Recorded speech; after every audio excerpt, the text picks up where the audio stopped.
दोस्तों जरा सोचिए, एक अरबपति, शानदार जिंदगी, प्राइवेट प्लेन और अचानक सब कुछ खत्म। प्लेन क्रैश होता है और वो पहुंच जाता है एक ऐसे अनजान टापू पर जहां हर चीज नॉर्मल नहीं है। शुरुआत में उसे लगता है कि ये बस एक हादसा है, लेकिन फिर उसे वहां कुछ ऐसा मिलता है जो समय के नियम ही बदल देता है और तभी कहानी लेती है सबसे खतरनाक मोड़। उसे एहसास होता है कि वो सिर्फ फंसा नहीं है, वो बार बार उसी पल में लौट रहा है। एक ऐसा टाइम लूप जो टूटने का नाम ही नहीं ले रहा। हर कोशिश के साथ हालात और बिगड़ते जाते हैं और एक सवाल उसे अंदर से खा रहा है, अगर ये लूप कभी खत्म नहीं हुआ तो क्या वो यहाँ से जिंदा निकल पाएगा? वो बाहर कैसे आएगा? और इन रहस्यमयी लूप्स के पीछे की सच्चाई क्या है? यही है आज की बेहद रोमांचक कहानी। कहानी की स्टार्टिंग होती है एक प्राइवेट प्लेन से जो आसमान में उड़ रहा है। इस प्लेन के अंदर रिचर्ड स्टील बैठा है जो आराम से गेम खेलने में बिजी है। अब ये रिचर्ड कोई आम आदमी नहीं बल्कि एक बिलियनियर इन्वेंटर है। उसके साथ प्लेन में उसका भाई लुकास भी है, साथ में chief engineer mark, secretary Luna और नोआ भी मौजूद हैं। अब गेम खेलते खेलते रिचर्ड अपनी टीम को बताता है कि ये प्लेन जिस फ्यूल पर उड़ रहा है वो कोई साधारण फ्यूल नहीं है। दरअसल ये एक खास तरह का फ्यूल है जिसे खुद रिचर्ड ने बनाया है। इसका नाम है टेम्पोरल एनर्जी और इसे रिचर्ड ने टाइम से एक्सट्रैक्ट किया है, यानी समय से ही निकाला है। सुनने में जितना अजीब लगे उतना ही कमाल का आइडिया है ये। अब रिचर्ड का पूरा प्लान ये था कि वो इस उड़ान के जरिए अपने इन्वेस्टर्स को दिखाए कि उसका ये फ्यूल बाकी सभी फ्यूल्स से ज्यादा सेफ और एफिशिएंट है। सोचो, अगर ये काम कर गया तो पूरी दुनिया की एनर्जी इंडस्ट्री बदल जाएगी। लेकिन जैसा कि अक्सर होता है, किस्मत को कुछ और ही मंजूर था। अचानक से प्लेन में कुछ गड़बड़ी होने लगती है। सब कुछ इतनी तेजी से होता है कि किसी को समझ ही नहीं आता कि हुआ क्या। प्लेन अपने आप ऑटो पायलट मोड में चला जाता है और तेजी से नीचे की तरफ गिरने लगता है। सबके चेहरे पर दहशत साफ दिखती है और फिर थड़ाम, प्लेन एक अनजान टापू पर क्रैश लैंड कर जाता है। अब यहाँ कहानी थोड़ी पीछे जाती है। हमें दिखाया जाता है वो वक्त जब ये प्लेन उड़ान भरने वाला था। उस समय लूना प्रेस वालों को रिचर्ड और उसकी पूरी टीम से मिलवा रही होती है। वो सबको बताती है कि रिचर्ड स्टील ने टेम्पोरल एनर्जी नाम का ये अद्भुत फ्यूल इन्वेंट किया है। इससे साफ पता चलता है कि रिचर्ड कितना बड़ा नाम था उस वक्त और उसकी इस खोज से दुनिया को कितनी उम्मीदें थीं।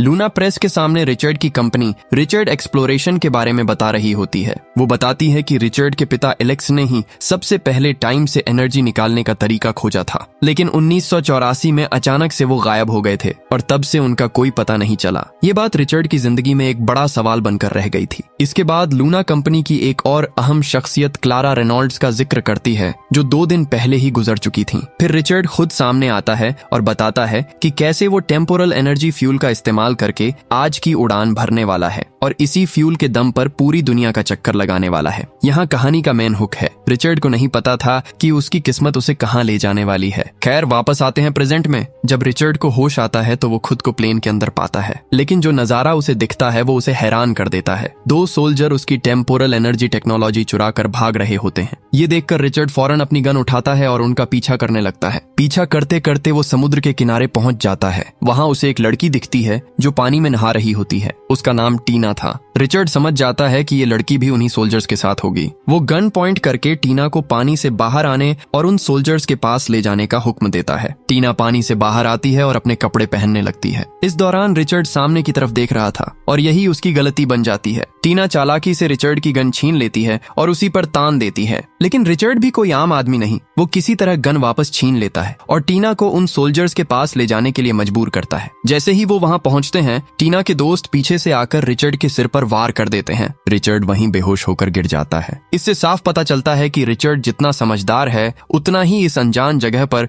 वो असहाय भी है। अब कहानी फिर से पीछे जाती है। साल है 1984। रिचर्ड के पिता एलेक्स एक साइंटिस्ट थे जो टाइम से जुड़े अलग अलग प्रोजेक्ट्स पर काम करते थे। एक दिन उन्हें काम के सिलसिले में 2 साल के लिए कहीं बाहर जाना पड़ता है। वो अपनी पत्नी और बच्चों को अलविदा कहकर चले जाते हैं, लेकिन उसके बाद वो कभी वापस नहीं लौटे। पता नहीं क्या हुआ कि वो उसी दिन से गायब हो गए। वापस प्रेजेंट में जब रिचर्ड को होश आता है तो वो खुद को एक अजीब जगह पर पाता है। ये एक छोटा सा टाउन था, लेकिन ऐसा लगता था जैसे किसी खास मकसद से इसे बनाया गया हो, शायद किसी एक्सपेरिमेंट के लिए। पास में ही एक कमरे में हलचल दिखती है। रिचर्ड गन लेकर उस घर के अंदर जाता है। वहाँ उसे अपना भाई लुकास और बाकी टीम के मेंबर्स मिलते हैं। उन्हें देखकर रिचर्ड को थोड़ी राहत मिलती है, लेकिन राहत की ये घड़ी ज्यादा देर तक नहीं टिकती। रिचर्ड सबको बताता है कि उसकी टेम्पोरल एनर्जी टेक्नोलॉजी को किसी ने डिस्ट्रॉय कर दिया है और बिना उस टेक्नोलॉजी के वो सब इस टापू से बाहर नहीं जा सकते। ये सुनकर सबके चेहरे उतर जाते हैं, लेकिन तभी नोआ एक बड़ा खुलासा करता है जो सबको हिलाकर रख देता है। वो बताता है कि वो सब लोग इस टापू पर उसी की वजह से फंसे हुए हैं। दरअसल नोआ ने ही जानबूझकर प्लेन को ऑटो पायलट मोड पर सेट किया था और उसे इस तरह प्रोग्राम किया था कि प्लेन इसी टापू पर लैंड हो। ये ट्रिक कमाल की है। अंदर का ही आदमी गद्दार निकला, लेकिन नोआ ने ये सब अपनी मर्जी से नहीं किया था। उसने ये सब क्लारा के कहने पर किया था। क्लारा किसी खास मकसद से रिचर्ड को इसी टापू पर लाना चाहती थी, लेकिन सवाल ये है कि क्यों क्लारा, जो अब इस दुनिया में नहीं है, उसने रिचर्ड को यहाँ क्यों लाने की साजिश रची थी। ये खुलासा सुनकर सभी नोआ पर बहुत गुस्सा हो जाते हैं, लेकिन किसी को भी समझ नहीं आता कि आखिर क्लारा रिचर्ड को इस टापू पर क्यों लाना चाहती थी। ये सवाल सबके दिमाग में घूम रहा था। इसके बाद रिचर्ड आसपास की जगह को एक्सप्लोर करने के लिए बाहर निकलता है। घूमते घूमते उसे एक अलग घर मिलता है। अंदर जाकर देखता है तो वहाँ रेडियो और कुछ पुराने सामान रखे हुए थे। वहीं दूसरी तरफ लुकास भी बाहर निकल आता है। रास्ते में चलते हुए अचानक से उसके सामने बहुत तेज कोहरा छाने लगता है। लुकास को लगता है कि कुछ तो गड़बड़ है। वो अपनी गन निकालकर सावधानी से उस कोहरे में आगे बढ़ता है, लेकिन जैसे ही कोहरा हटता है उसके सामने का नजारा पूरी तरह बदल चुका होता है। उसे एक बिल्कुल अलग शहर दिखाई देता है। लुकास हैरान रह जाता है कि ये क्या हो रहा है। जब वो थोड़ा और आगे बढ़ता है तो उसे अपने पिता एलेक्स दिखाई देते हैं, जो टेम्पोरल एनर्जी पर स्पीच दे रहे होते हैं। ये देखकर लुकास का दिमाग सन्न हो जाता है। उसके पिता, जो इतने सालों से गायब थे, अचानक से उसके सामने थे। उधर रिचर्ड जब उस घर के अंदर होता है तभी वहाँ भी वही रहस्यमय कोहरा दिखने लगता है, और देखते ही देखते घर का पुराना सामान नया होने लगता है, जैसे समय पीछे जा रहा हो। ये देखकर रिचर्ड घबराकर बाहर निकल आता है। बाहर आकर रिचर्ड भी उसी जगह पहुंच जाता है जहां काफी सारे लोग इकट्ठा हैं। वहां एक नाटक चल रहा था। नाटक के दौरान एक छोटा बच्चा वहां मौजूद होता है। तभी उसकी माँ आती है और उसे वहां से चलने के लिए कहती है। दोनों वहां से निकल जाते हैं। इसी बीच रिचर्ड की नजर टीना पर पड़ती है। वो फौरन उसके पास जाता है और पूछने लगता है कि उसने उसकी टेम्पोरल एनर्जी टेक्नोलॉजी को डिस्ट्रॉय क्यों किया, लेकिन टीना का जवाब उसे चौंका देता है। वो पूछती है, तुम्हारी टेक्नोलॉजी, ये कब से तुम्हारी हो गई? रिचर्ड बताता है कि उसने ही टेम्पोरल एनर्जी को इन्वेंट किया है साल 2019 में, लेकिन टीना का अगला जवाब रिचर्ड की दुनिया हिला देता है। वो कहती है कि अभी साल 1986 चल रहा है और इसी साल एलेक्स स्टील ने ये टेक्नोलॉजी निकाली थी। रिचर्ड के पैरों तले जमीन खिसक जाती है। वो समझ जाता है कि वो किसी तरह अतीत में आ गया है, लेकिन इससे पहले कि वो कुछ और समझ पाता, एक सोल्जर वहां आ जाता है और उस पर गोली चला देता है। लेकिन गोली रिचर्ड को लगने के बजाय हवा में गायब हो जाती है और फिर वो सोल्जर, टीना और कोहरा सब गायब हो जाते हैं। अगले हिस्से में लुकास वापस रिचर्ड से मिलता है। वो बताता है कि उसने उनके पिता एलेक्स स्टील को देखा, जो 6 अगस्त 1986 को टेम्पोरल एनर्जी पर स्पीच दे रहे थे, और ये वही समय था जब वो उन्हें छोड़कर गए थे। अब दोनों भाइयों को समझ आता है कि जो भी हो रहा है वो उस रहस्यमय कोहरे की वजह से हो रहा है। इस टापू पर वो कोहरा एक तरह का टाइम पोर्टल था, जो उन्हें अलग अलग टाइमलाइन में ले जा रहा था। जब कोहरा नहीं होता तो वहाँ कोई नहीं दिखता, लेकिन जैसे ही कोहरा आता पूरा माहौल बदल जाता। आसपास देखने पर उन्हें एक आदमी बैठा हुआ दिखाई देता है। रिचर्ड उसकी ओर भागता है ताकि उससे यहाँ होने वाली घटनाओं की जानकारी ले सके, लेकिन वह रिचर्ड को देखकर एक अंडरग्राउंड बंकर की ओर भाग जाता है। इससे साफ पता चलता है कि इस टापू पर कुछ बहुत बड़ा राज छिपा हुआ है। अब सवाल यह है कि ये कोहरा आता कहाँ से है और रिचर्ड के पिता का इस सबसे क्या कनेक्शन है? क्या रिचर्ड अपने पिता से मिल पाएगा? ये हमें आगे पता चलेगा। रिचर्ड उस आदमी का पीछा करते हुए उसी बंकर में चला जाता है। अंदर काफी सारा सामान, किताबें और एक छोटा टीवी रखा हुआ था। उस टीवी पर एक रिकॉर्डिंग चल रही थी जिसमें कुछ सोल्जर्स टीना से पूछताछ कर रहे थे। तभी वो आदमी वहां आ जाता है जो पागलों जैसी हरकतें कर रहा था। रिचर्ड को वहां एक किताब में एक खत मिलता है। उस खत में लिखा था, मेरे प्यारे बेटे डैनियल,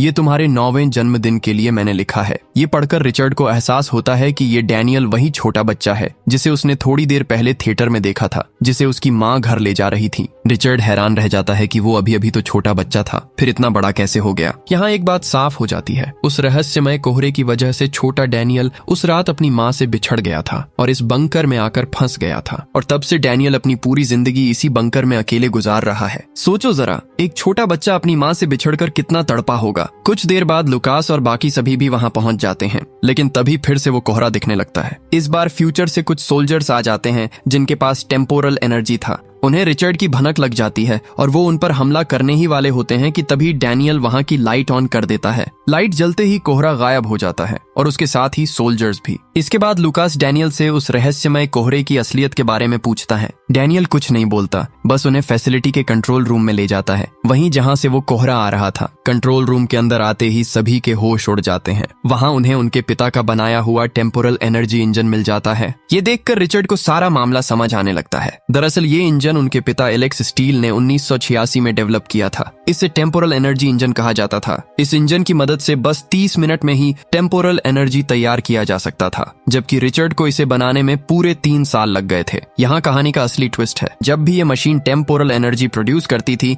तो उसके कुछ साइड इफेक्ट्स भी होते थे। जब भी इस इंजन से टेम्पोरल एनर्जी बनता था तब कोहरे के रूप में कुछ क्वांटम पार्टिकल्स क्रिएट हो जाते थे। इन पार्टिकल्स के अंदर स्पेसिफिक इवेंट्स के इम्प्रिंट्स होते थे और अब तक इन्होंने जो भी देखा था, चाहे वो उनके पिता हो, टीना हो या कोई और, वो सब क्वांटम कॉपीज थीं। यानी एक तरह से वो सारे इवेंट्स बार बार दोहराए जा रहे थे, जैसे कोई रिकॉर्डिंग लूप में चल रही हो। इसी वजह से जब भी कोहरा आता था ये लोग अपने पिता को देख पाते थे। लेकिन तभी इन्हें एक और बात का एहसास होता है, वो सोल्जर्स जो आ रहे थे वो सोल्जर्स फ्यूचर से आ रहे थे। अब रिचर्ड कुछ कैलकुलेशन करता है और अनुमान लगाता है कि ये जगह वही है जहां उसके पिता ने पहली बार 1986 में ये इंजन शुरू किया था। लेकिन उस इंजन के चालू होने के बाद से ही वो गायब हो गए थे। एक तरह से वो भी इसी लूप में फंसे हुए हैं। रिचर्ड को एहसास होता है कि यहाँ कोहरा आने के बाद 2 अलग अलग इवेंट्स हो रहे हैं। पहला इवेंट 1986 का था और दूसरा इवेंट उसके ठीक 50 साल बाद का, यानी 6 अगस्त 2036 का। दरअसल जब उसके पिता ने पहली बार इंजन शुरू किया था तब उस प्रोजेक्ट में किसी तरह की खराबी आ गई थी।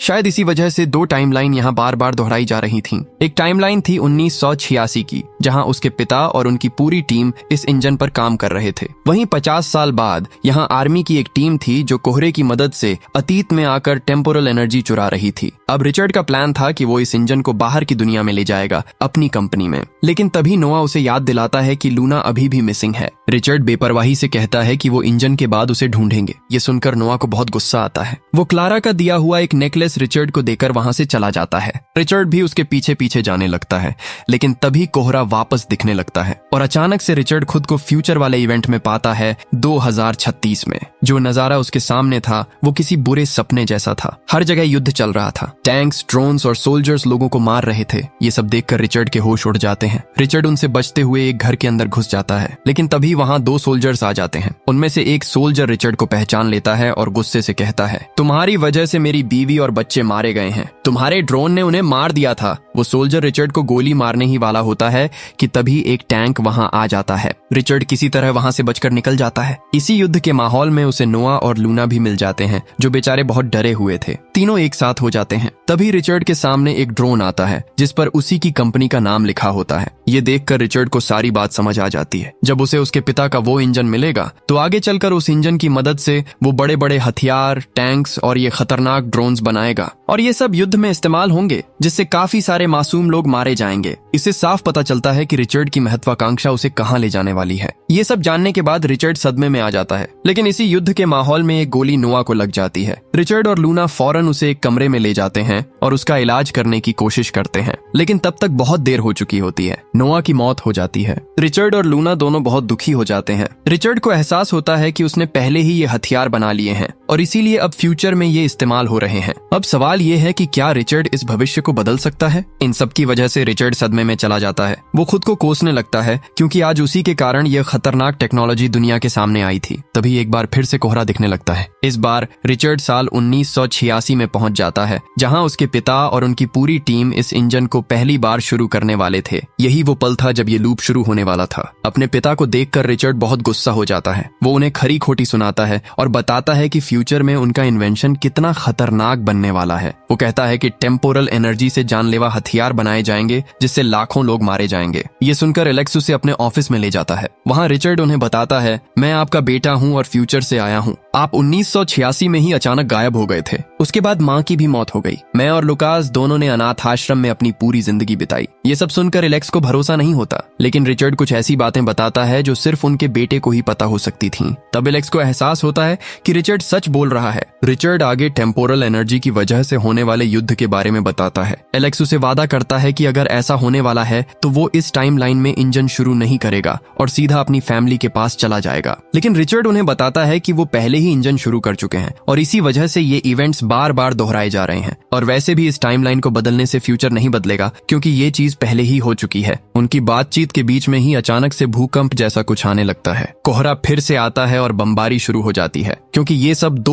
1936 में शिफ्ट हो गए थे, जहां बाहर युद्ध का माहौल था। एलेक्स एक बच्चे को बचाने के लिए दौड़ता है, लेकिन तभी उसे गोली लग जाती है। रिचर्ड की आंखों के सामने उसके पिता की मौत हो जाती है। ये देखकर रिचर्ड पूरी तरह टूट जाता है। एक बार फिर से कोहरा आता है और रिचर्ड और लूना अपने समय में लौट आते हैं। वो बंकर में पहुंचते हैं, जहां लुकास ने इंजन शुरू कर दिया था। रिचर्ड लुकास से इंजन बंद करने के लिए कहता है और उसे सारी बातें समझाता है कि इस टेक्नोलॉजी के कारण फ्यूचर में युद्ध होने वाले हैं और उन्हें इसे खत्म करना चाहिए। लेकिन लुकास उसकी बात नहीं सुनता। ये टेक्नोलॉजी अरबों में बिकने वाली थी और वो काफी अमीर बनने वाला था। लूना उसे फ्यूचर का वीडियो भी दिखाती है, लेकिन लुकास को कोई फर्क नहीं पड़ता। इसके बाद लूना कंट्रोल रूम को डिस्ट्रॉय करने की कोशिश करने लगती है, लेकिन लुकास उसे पकड़ता है और सीधे गोली मार देता है। बेचारी लूना भी मार दी जाती है। यहाँ कहानी का सबसे दुखद पल है। लालच ने लुकास को इंसानियत से दूर कर दिया। लुकास रिचर्ड को भी मारने वाला होता है कि तभी डैनियल वहां फायर क्रैकर जलाकर उसे डिस्ट्रैक्ट कर देता है। रिचर्ड वहां से बचकर भाग जाता है। जब रिचर्ड नीचे बंकर में आता है तो उसे टीना के इंटरोगेशन वाली वीडियो दिखती है। उससे उसे समझ आता है कि टीना भी उस टेक्नोलॉजी को डिस्ट्रॉय करना चाहती है। टीना के पास अभी भी रिचर्ड का बनाया हुआ टेम्पोरल एनर्जी मौजूद है, जो उसने इसी टापू में कहीं छुपा कर रखा है। तभी रिचर्ड को एक आइडिया आता है। अगर वो अपने बनाए हुए टेम्पोरल एनर्जी को ढूंढकर इस इंजन के अंदर रख दे और दोनों को एक साथ शुरू कर दे,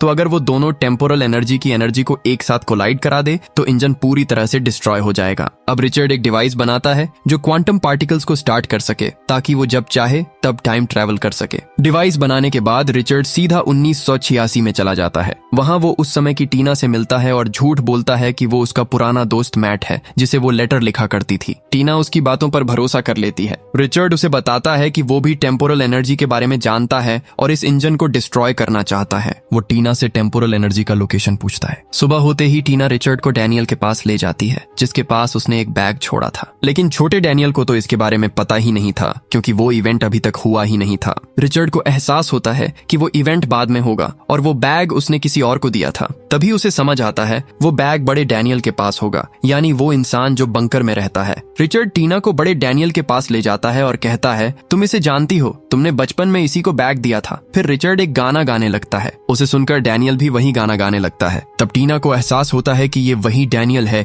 जिसे उसने बचपन में टेम्पोरल एनर्जी दिया था। डैनियल टीना को वो बैग दे देता है और कहता है कि उसने अपना वादा पूरा किया। टीना रिचर्ड से पूछती है कि यहाँ इतने सारे टाइम मिक्सअप क्यों हो रहे हैं। रिचर्ड बताता है कि उसने एक डिवाइस बनाया है जो क्वांटम पार्टिकल्स को अट्रैक्ट कर रहा है, जिससे कई टाइमलाइंस एक साथ कोलैप्स हो रही हैं। तभी रिचर्ड को टीना के गले में एक नेकलेस दिखता है, जो क्लारा के नेकलेस जैसा ही था। रिचर्ड अपना नेकलेस चेक करता है तो उसमें एक चिप मिलती है। उसमें क्लारा की रिकॉर्डिंग थी। क्लारा बताती है कि वो असल में टीना ही है। जब मिलिट्री उस जगह को डिस्ट्रॉय करने आई थी तो वो किसी तरह बचकर भाग गई थी। उसने अपनी आइडेंटिटी बदलकर क्लारा बन गई और फ्यूचर वॉर को रोकने के लिए रिचर्ड को ढूंढा। वो जानती थी कि रिचर्ड ही इस युद्ध को रोक सकता है। अब रिचर्ड और टीना इंजन को डिस्ट्रॉय करने का प्लान बनाते हैं। कोहरे की वजह से सारी टाइमलाइंस मिक्स होने लगती हैं। इसका फायदा उठाकर टीना अपना टेम्पोरल एनर्जी इंजन के अंदर डाल देती है। वहीं रिचर्ड सबका ध्यान भटकाते हुए इंजन को ऑन कर देता है। फिर वो नीचे लुकास के पास जाता है, जहां वो मशीन से टेम्पोरल एनर्जी निकाल रहा होता है। रिचर्ड सोल्जर्स से कहता है कि ये लोग टेम्पोरल एनर्जी चुरा रहे हैं।